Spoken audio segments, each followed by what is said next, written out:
जय श्री कृष्णा।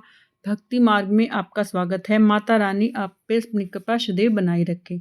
आज करते हैं बात देव उठनी एकादशी की, जो साल की सबसे बड़ी एकादशी है। और इस दिन भगवान विष्णु 4 महीने की निद्रा में जो सोने के लिए चले जाते हैं, तो वो इस एकादशी पर, देव उठनी एकादशी पर निद्रा से जागते हैं, इसलिए इसको देव उठनी एकादशी कहते हैं। हिंदू धर्म में देव उठनी एकादशी बहुत ही महत्वपूर्ण मानी जाती है।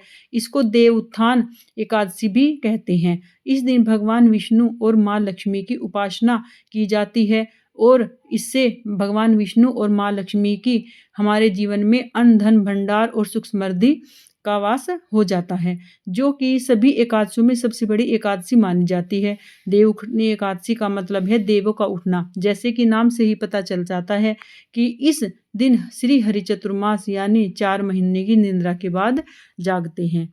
देव उठनी एकादशी के बाद हमारे सभी मांगलिक कार्य शुरू हो जाते हैं, जैसे विवाह, मुंडन, गृह प्रवेश आदि सभी मांगलिक कार्य हमारे देव उठनी एकादशी के बाद ही शुरू होते हैं। जो देव जब भगवान निद्रा में चले जाते हैं देवशयनी एकादशी पर, तो तब से वह 4 महीने के लिए हमारे सभी शुभ कार्य बंद होते हैं और देव उठनी एकादशी से ही हमारे सभी विवाह, मंडप, मुंडन आदि सभी कार्य शुरू होते हैं। एकादशी का जो व्रत है 3 दिवसीय व्रत है। यह दशमी से शुरू होता है और द्वादशी तक चलता है। दशमी वाले दिन हमें बिना लहसुन प्याज का शाम के समय खाना खाना चाहिए, सात्विक भोजन करना चाहिए और हमें इस दिन दशमी वाले दिन भी ब्रह्मचर्य का पालन करना चाहिए। और शाम को सूर्यास्त के बाद हमें खाना नहीं खाना चाहिए, सूर्यास्त से पहले ही आप भोजन कर लें। अगर आप ऑफिस वगैरह में जाते हैं, वर्किंग है, तो आप मतलब जैसे सूर्यास्त के बाद घर पर पहुंचते हैं तो आप फलाहारी भोजन करें, जैसे कुट्टू से बना हुआ भोजन आप कर सकते हैं। और फिर आप एकादशी को दिन सुबह सुबह नहाकर धोकर पीले वस्त्र पहनकर, क्योंकि एकादशी के दिन हमें पीले वस्त्र पहनने चाहिए, और पहनकर साफ सुथरे होकर आपको भगवान के मतलब को भी नहलाकर पंचामृत से स्नान कराकर उनको भी पीले वस्त्र, पीले भोग, पीले फूल अर्पण करने चाहिए। और फिर हमें पूरे दिन का व्रत रखना चाहिए और फिर अगले दिन द्वादशी के दिन हमें समय पर पारण करना चाहिए। पारण करने से पहले हमें ब्राह्मण भोजन को निकालना चाहिए। अगर हम सुबह सुबह इतना ब्राह्मण को खाना बनाकर नहीं दे सकते हैं तो हमें सूखा सीधा अवश्य निकालना चाहिए। सीधे में हमें चावल, आटा, दाल, मीठा और आलू, फल इत्यादि सब कुछ निकालना चाहिए और उसमें हमें दक्षिणा भी अवश्य रखनी चाहिए, क्योंकि दक्षिणा हमारी सिद्धि को संपूर्ण करती है। हमारे अगर खाने में कोई भी कमी है तो वो दक्षिणा उसको पूर्ण कर देती है। आइए जानते हैं देव उठनी एकादशी का पूजन विधि। देव उठनी एकादशी के दिन घर में गन्ने का मंडप सजाया जाता है और उसके बीच में सुंदर चौक बनाया जाता है। चौक के केंद्र में भगवान विष्णु की मूर्ति या चित्र स्थापित किया जाता है। चौक के पास भगवान के चरण चिन्ह बनाकर जिन्हें ढककर रखना शुभ माना जाता है। इसके बाद भगवान को गन्ना, सिंघाड़ा, फल और मिठाइयों का भोग लगाया जाता है। अंत में घी का दीपक जलाकर उसे पूरी रात जलने दिया जाता है। इस तरह आप देव उठनी एकादशी पर पूजन कीजिए। इसको देव उठाना भी बोलते हैं। अब जानते हैं कि देव उठनी एकादशी जो तिथि है वो कब शुरू हो रही है। देव उठनी एकादशी का प्रारंभ होगा 1 नवंबर 2025 को शनिवार को 9:11 पर और एकादशी तिथि समाप्त होगी 2 नवंबर को 2025 को 7:31 पर। लेकिन इस बार देव उठनी एकादशी का व्रत सब 1 नवंबर को बोल रही हैं, यानी 1 नवंबर 2025 को बोल रही हैं।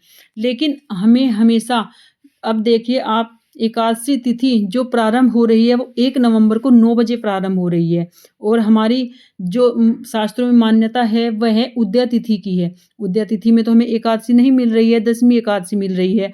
तो इसलिए अधिकतर संपूर्ण जगह पर 2 तारीख का ही व्रत रखा जाएगा, क्योंकि 2 तारीख को हमें सूर्योदय में मिल रही है। 1 नवंबर को जो एकादशी व्रत करेंगे उनका पारण का जो समय होगा वो 2 तारीख को दोपहर को 12:55 पर होगा। एकादशी पर कुछ कार्य हैं जो हमें बिल्कुल भी नहीं करने चाहिए। आइए जानते हैं। इस दिन हमें चावल खाना पूरी तरह वर्जित माना गया है। इसके अलावा मांसाहार या तामसिक गुणों वाली चीज़ों का सेवन करने से भी बचना चाहिए। नंबर 2, जिन लोगों ने एकादशी का व्रत रखा है वे लकड़ी के दातुन या पेस्ट से दांत साफ करें, क्योंकि इस दिन किसी पेड़ पौधों को पत्तों को नहीं तोड़ना चाहिए। नंबर 3, एकादशी के दिन तुलसी तोड़ने से बचें क्योंकि तुलसी विष्णु की प्रिया है। नंबर 4, भोग लगाने के लिए पहले से ही तुलसी तोड़ लेनी चाहिए, लेकिन अर्पित की गई तुलसी स्वयं ग्रहण न करें। व्रत रखने वाले भूल से भी गोभी, गाजर, सलजम, पालक, कुल्फा का साग आदि का सेवन नहीं करना चाहिए। एक बात और आप ध्यान रखिए, क्योंकि हमें एकादशी के दिन तो तुलसा हम तोड़ने ही चाहिए, लेकिन भूल कर भी आपको कभी द्वादशी के दिन भी तुलसा नहीं तोड़नी चाहिए। द्वादशी के दिन तुलसा तोड़ना भी बहुत बड़ा पाप माना गया है और हमें इसका हमारे द्वादशी के दिन तुलसा तोड़ने से हमारे सभी पाप ना शून्य में बदल जाते हैं। तो इसलिए आप द्वादशी का भी तुलसा न तोड़ें। आप तुलसा ना 1 हफ्ते की भी रख सकते हैं तोड़कर, क्योंकि 11 दिन की तुलसा भी आप तोड़कर धुलकर उसे भगवान को अर्पित कर सकते हैं और बिना तुलसा के भगवान का पूजन अर्चन नहीं किया जाता है। ये आप जान लीजिए, चाहे आप कितने भी भोग फूल, कितने भी आप भगवान को अन्न और कितनी भी दक्षिणा चढ़ा दीजिए, बिना तुलसी के सब बेकार हैं। आपको जानकारी अच्छी लगी है तो प्लीज़ चैनल को लाइक करें, शेयर करें, सब्सक्राइब करें। अगर आपने अब तक सब्सक्राइब नहीं किया है तो सब्सक्राइब करें और आइकन बेल को प्रेस करें ताकि आपको सभी वीडियो समय से मिल जाएं। और कमेंट में अवश्य बताएं कि आपको किस टॉपिक पर वीडियो चाहिए, आपको कैसी वीडियो लगती है। आपका एक कमेंट हमारे लिए बहुत ही महत्वपूर्ण है। और चैनल को लाइक, शेयर, सब्सक्राइब करें और कमेंट में जय श्री कृष्णा, राधे राधे अवश्य लिखें।